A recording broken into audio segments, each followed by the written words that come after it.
Hello, and welcome to our series, Conversations on Zionism, Reclaiming the Narrative. I'm Russell Robinson, Chief Executive Officer of Jewish National Fund USA. The time has come to be the voice of what Zionism really is. We're exposing the beautiful and diverse facets and facts of Zionism. Join me on this journey, together with Conversations on Zionism, Reclaiming the Narrative. This is Zionism.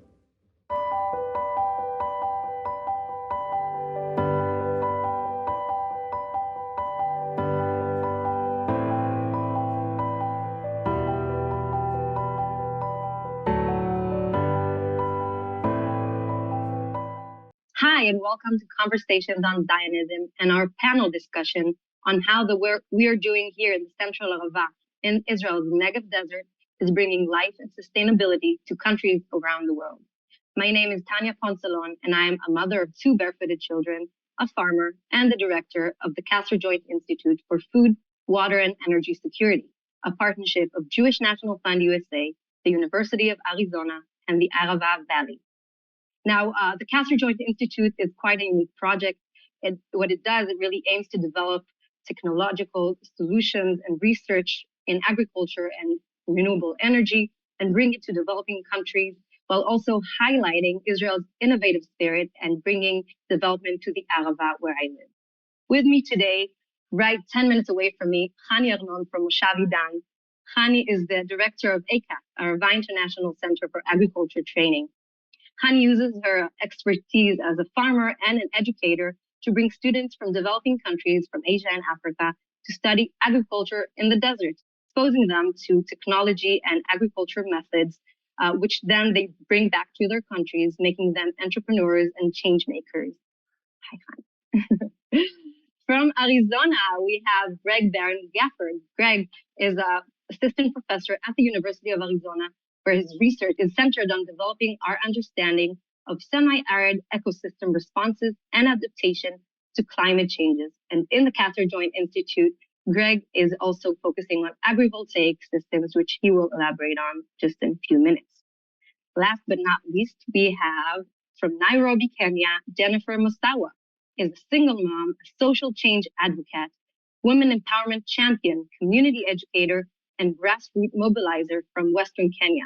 She holds a BSc in Science and Food Technology from the University of Nairobi and an MSc in Plant Science from Tel Aviv University in collaboration with ACAT from the Arava.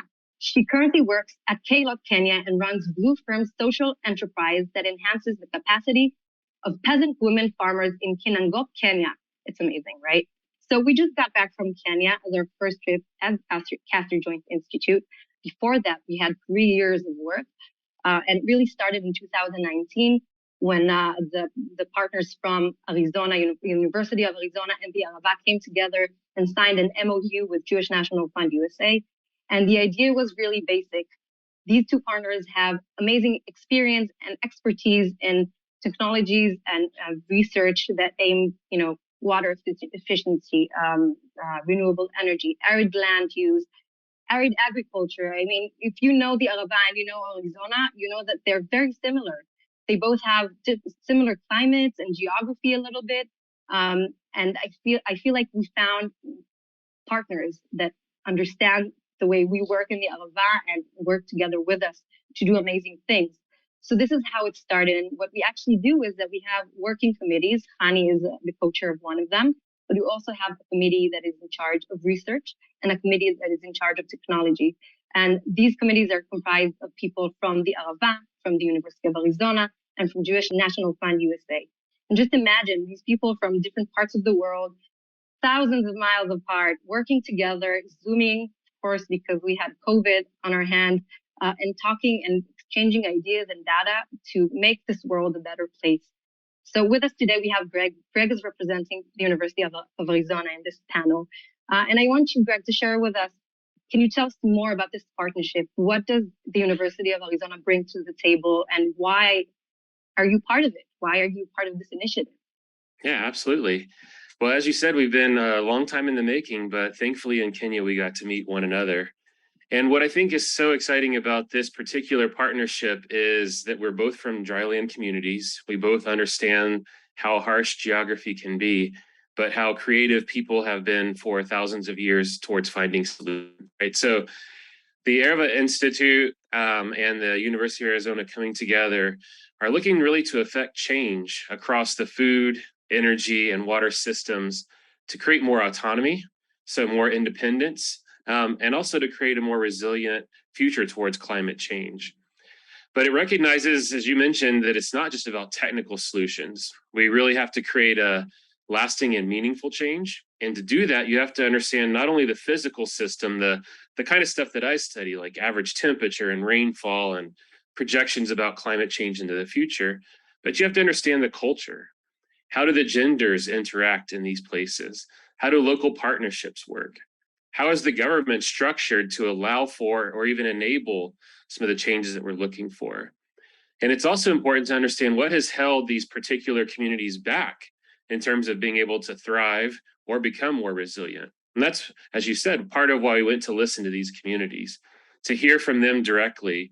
What do they find to be the most challenging? What kind of solutions have they tried before? And how open are they to try new things? And you also mentioned the next generation with Hani's work. So you can't start to create solutions without understanding that someone has to implement it long after we've gone home. And that's why it's so exciting to have folks like Jennifer here, who is actually working on training that next generation. But when you ask, why is the U of A part of this? We have to recognize that the University of Arizona is in Arizona. We do have this central mission towards the people of our local community. But really, more than that, we're looking to create individuals who not only want to create a better and more sustainable and more equitable future, but also to help create folks that have those capacities and those skills to drive those changes. So while the university is situated in Arizona and has a primary mission to serving that local community, we have a global focus because we recognize, just like the United Nations has, that food, energy, water, well-being are global challenges.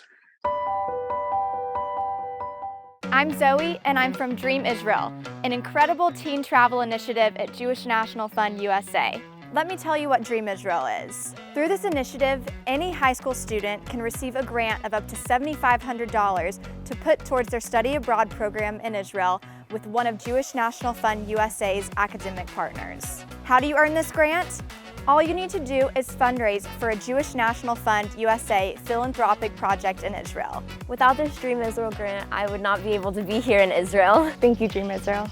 Thank you, Dream Israel. Thank you, Dream Israel, for making my dreams come true. Take the trip of your dreams with Dream Israel and Jewish National Fund USA.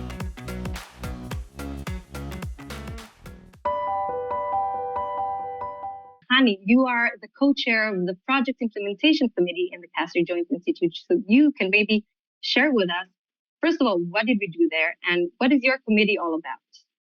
Okay, so after you heard a little bit about this amazing Joint Institute project, so I can say in few words that traveling to Kenya was under the mission of identifying the partner community to implement the recommended projects. And the meaning of it is much more.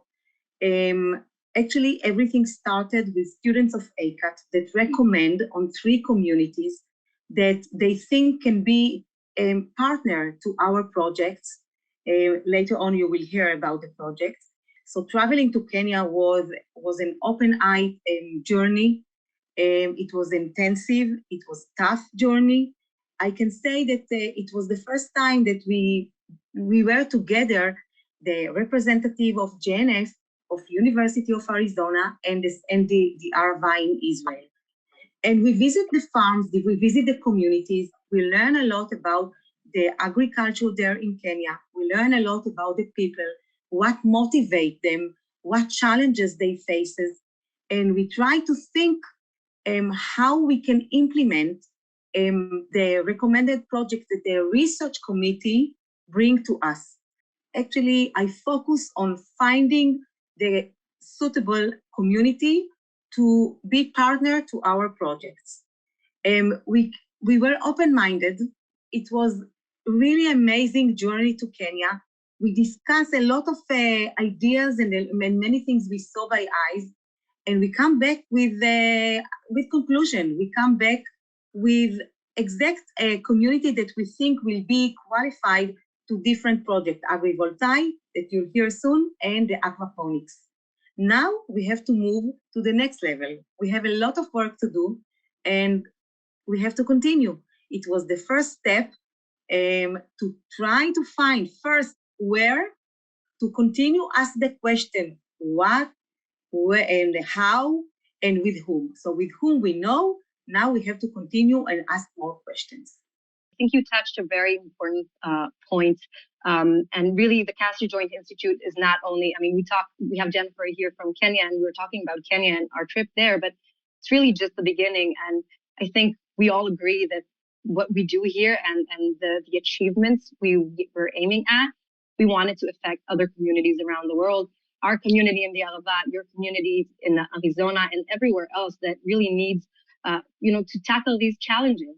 So we're starting with Kenya first because we have really a strong bond with alumni of ACAP, of inspiring young entrepreneurs that came to the Arava and went back as change makers. And we have over 600 students or alumni like that.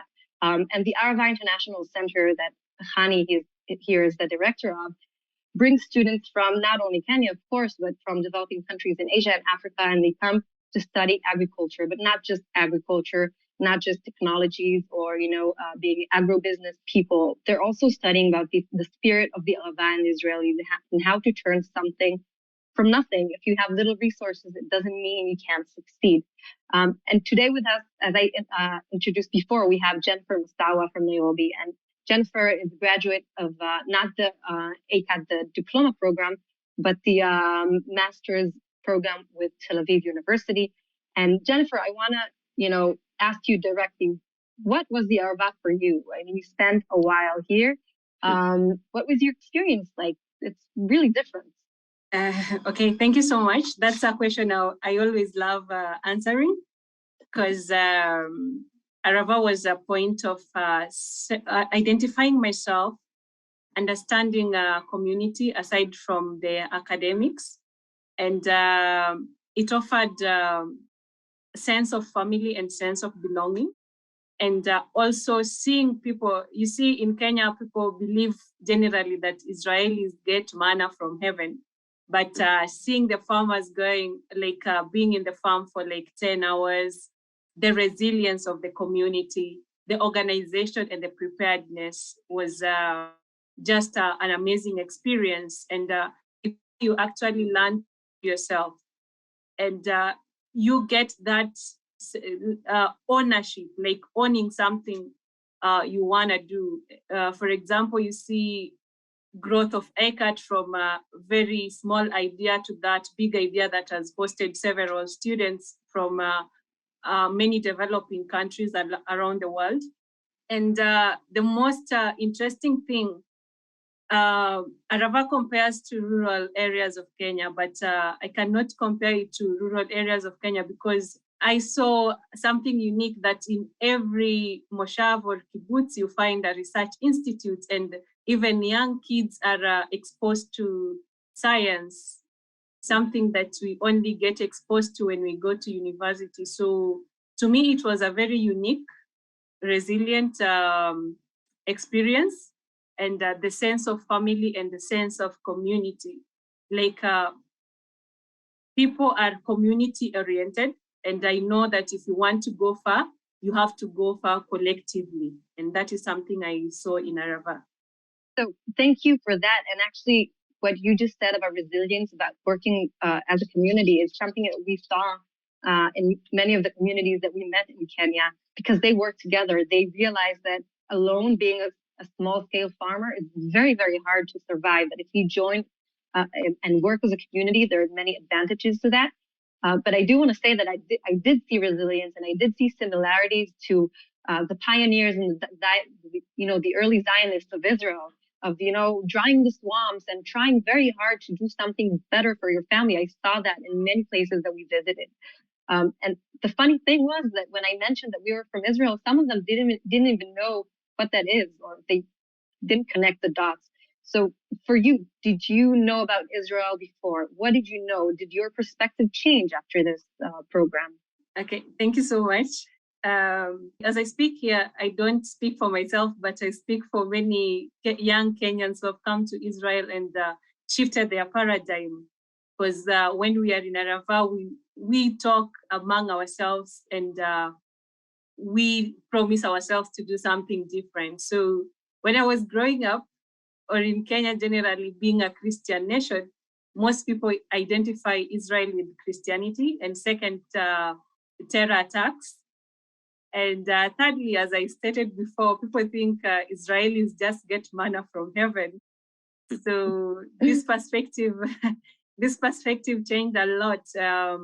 When I came to Israel, we identify Israel a lot with history here in Kenya. But when I came to Israel, I saw the present and the future. That past, present, and the future. And the preparedness for the future. Like when you talk about research and in the science space, people already researching for things like we are talking about environment, sustainability, and food. People already thinking about what will happen 50 years from now, what will happen 100 years from now. And you see, coming from a background of subsistence agriculture, whereby you just grow food for survival, that was really intriguing. That people are already thinking what will be the climate 100 years from now, and every stakeholder is involved. And another thing, the spirit of corporatism. You've mentioned that you saw people working together. It's very informal working together, but what I saw in Arava is a structured working together, because when you work together but you don't have the support system, you're bound not to achieve success, but being on the same spot. And that has really affected our food production, our preparedness for the climate change. So as we come back home, we become ambassadors of Arava and ambassadors of social change.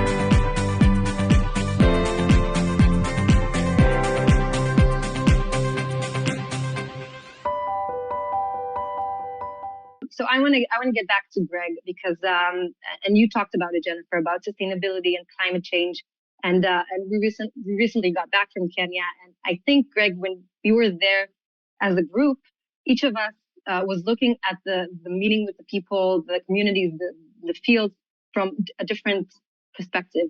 I believe your perspective was from the research side, and maybe this is a good time to share what your research is about. What is agrivoltaic? Great, thank you. Well, I hope you have an hour-long program ready, because briefly. I love to talk about this concept because it feels like it's the right answer for the right question at the right time, which is very unique to come across in one's scientific career.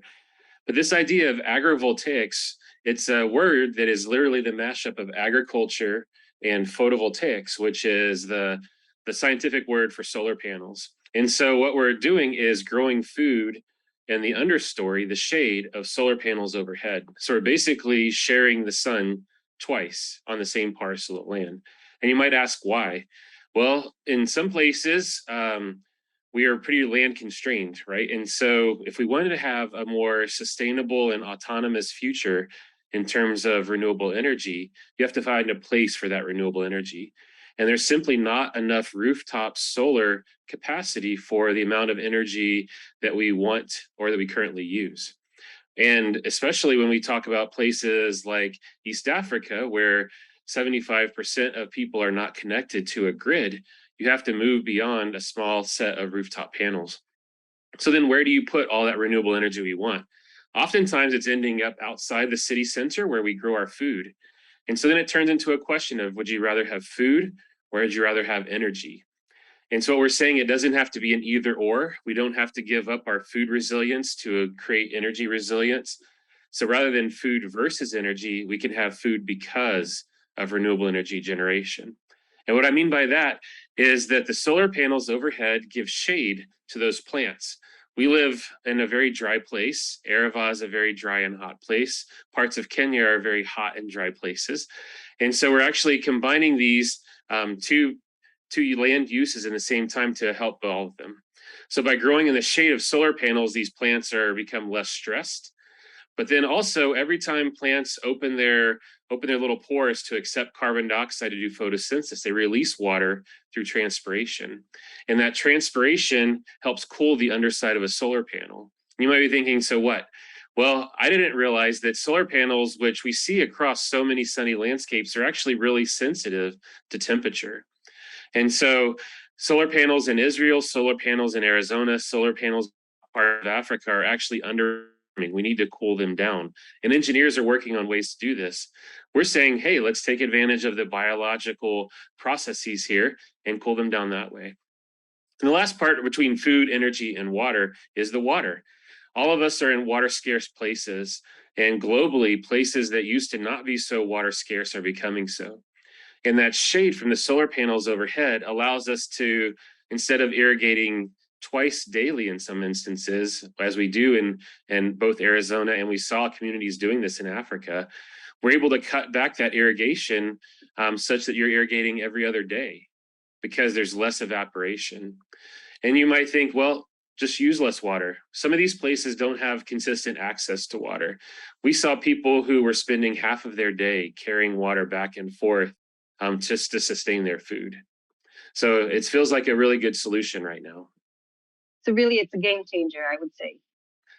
It's a great word to use. But not only, I mean, we've been to Kenya together, not only for Kenya, but also for Arizona, the Arava, and probably many other places around the world. I feel like this is a buzzword everyone takes, and everyone's talking about it, but we're doing it together now, which is amazing.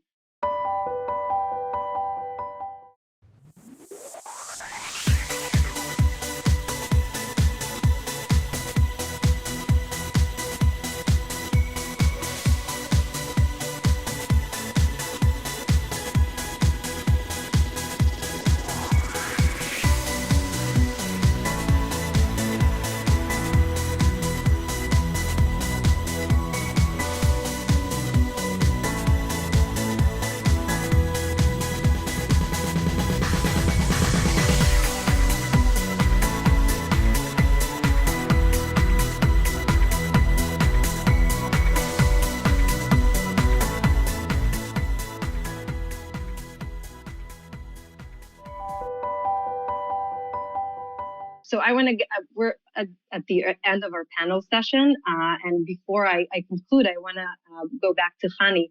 Hani, you're not only the co-chair of the Project Implementation Committee in the Kasser Joint Institute, you're also the director, the founder, and the director of ACAT.